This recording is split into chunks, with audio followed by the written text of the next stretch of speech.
Child Mixed Media Portraits by Doris Charest. Welcome to my course on making child portraits. I have 3 different examples for you, and we're going to have fun doing them. We're going to touch how to draw a portrait, a child portrait, because it is different from adults. And then we'll add collage, and then we'll add paint, and we'll layer to create different effects. We're going to learn how to do a photo transfer. If you decide you cannot draw and you don't want to draw, we'll do collage, we'll add paint, and we'll have 3 very fun ways to do a portrait. The third way, you do a drawing, and then you add collage and paint and ink and graphite. I teach you quite a few techniques that you need, and it's a really fun way to create artwork and to create portraits. Here I show you how to add details and really just have fun.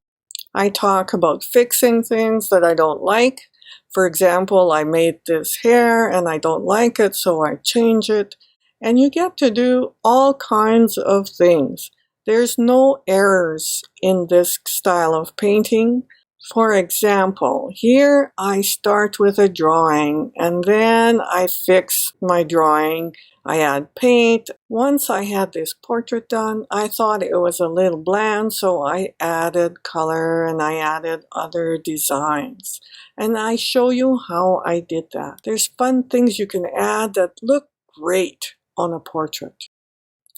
I talk about what to do when something is not working.